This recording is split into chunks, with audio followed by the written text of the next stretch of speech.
Assalamualaikum warahmatullahi wabarakatuh. Halo sahabat ternak, jumpa lagi dengan saya di channel Bebek 57. Apa kabar sahabat? Semoga selalu baik-baik saja ya.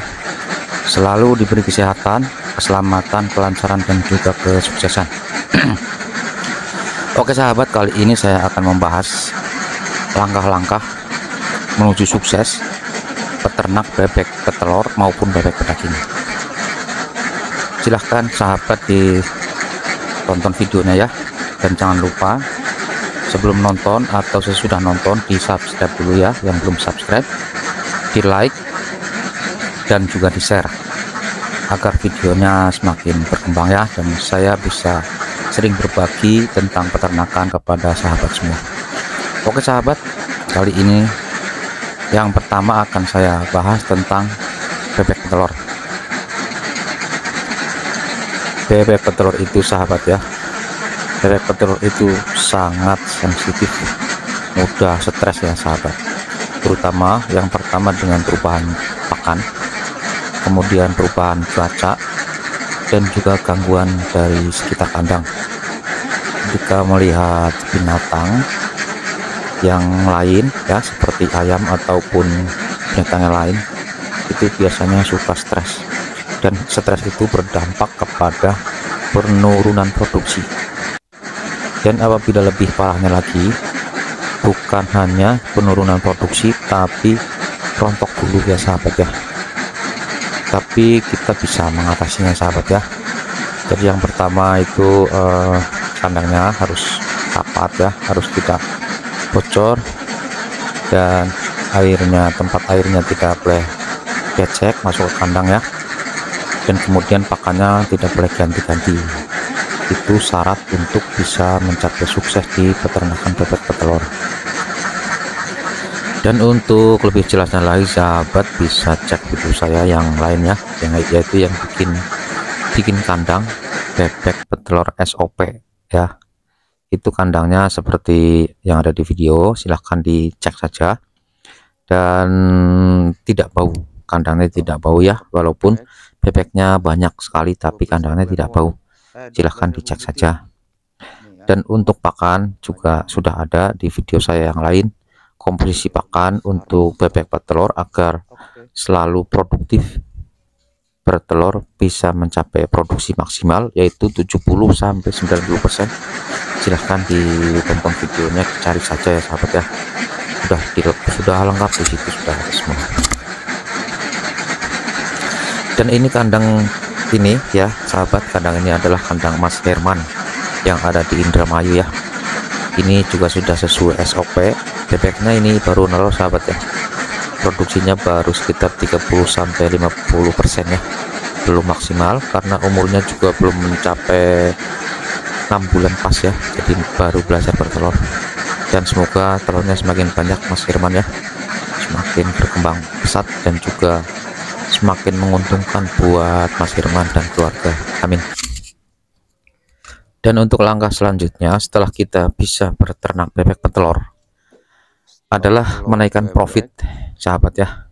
Jadi yang pertama kita menjual telur ke tukang martabak atau ke tukang telur asin ya.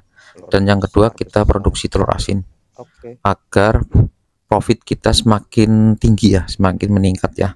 Karena kalau kita jual telur biasa, misalkan harga sekarang itu sekitar 2000 sampai 2300 per butir. Kalau kita bikin telur asin bisa sampai 3000 per butir. Nah, di situ berarti peternak akan untung lebih banyak lagi, atau ke tukang martabak. Jadi kita sebagai peternak itu harus bisa menjadi marketing ya, harus bisa menjadi pedagang, tapi berdagang dari produk kita sendiri ya, bukan produk orang. Jadi dari produk kita sendiri sebagai peternak, hasilnya kita jual langsung ke pusat ya sahabat ya, seperti ke telur asin ya. Telur asin itu langsung kita jual ke pasar misal, atau titip ke warung, itu harganya sudah mencapai 3000 per butir. Jadi sudah sangat menaikkan profit sahabat ya, membuat kita untung lebih banyak lagi. Jadi sahabat ternak, apabila sudah bisa maksimal ya di saat berternak bebek petelur. Silahkan belajar di video ini ya sahabat, di channel saya cara bikin telur asin yang baik dan benar sudah ada di situ ya sahabat, tinggal dicari saja, yaitu untuk menaikkan profit sahabat ya. Jadi kita sebagai peternak itu tidak boleh berdiam di satu tempat, jadi harus melangkah lagi ya untuk bisa mencapai sukses. Karena kita kalau berdiam di tempat saja, misal kita sebagai peternak bebek petelur hanya diam di tempat saja, kita nggak ada kemajuan sahabat ya.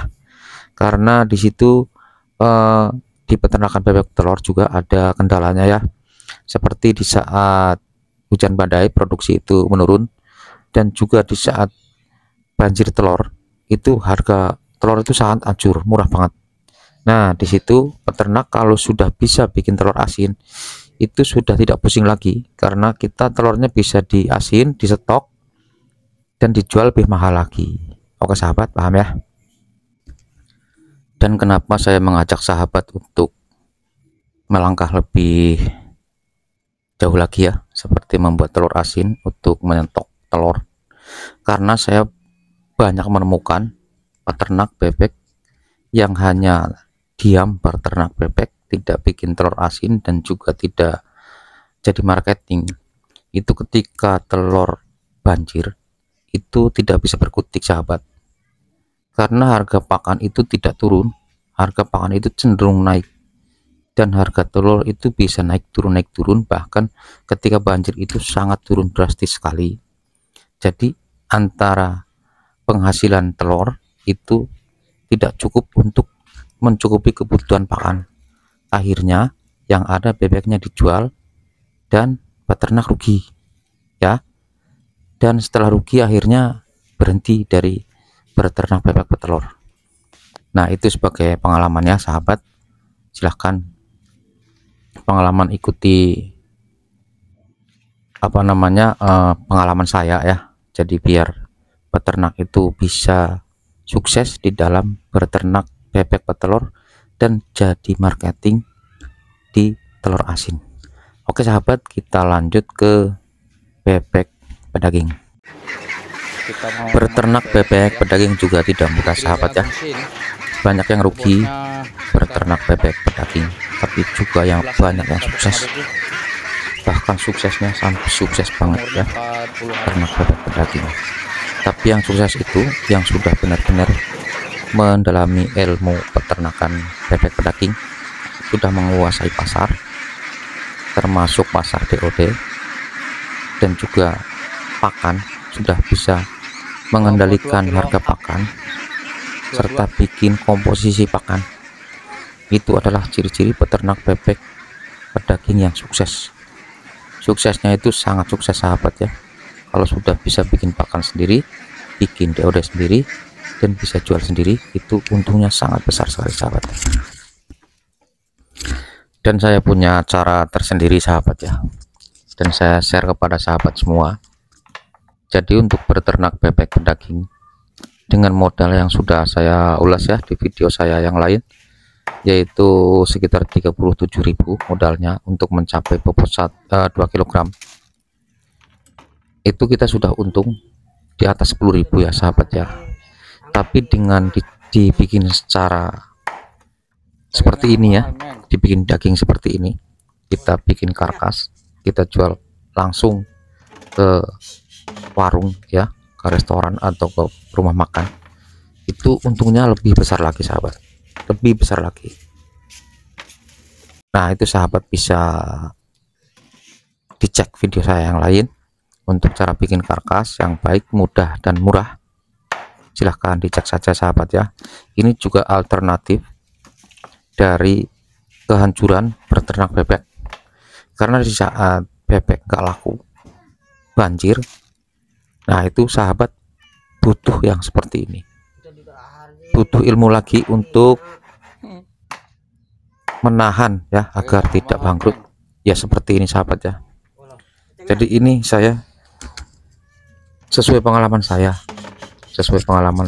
ketika berternak bebek pedaging, jungkir balik ya, ketika kita jual pasarnya nggak ada, murah sekali, apalagi di saat COVID dulu itu harganya itu cuma 17.000 per kilogram. Jadi di situ saja sudah ruginya besar sekali. Tapi dengan cara seperti ini di karkas itu untungnya justru sangat banyak sekali sahabat.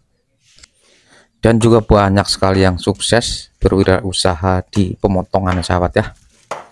Jadi konten saya ini mengajak kepada sahabat semua berwirausaha ya, berwirausaha di peternakan bebek, dari telur asin, bahkan bebek sampai daging bebek ya sahabat ya.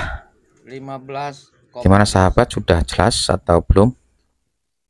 Kalau belum jelas silahkan diulas lagi, dibalik-balik lagi, di setel lagi videonya, diputar-putar lagi sahabat ya, biar jelas dan tidak gagal paham. Oke sahabat, sampai di sini jumpa kita kali ini. Salam ternak, salam 57. Assalamualaikum warahmatullahi wabarakatuh.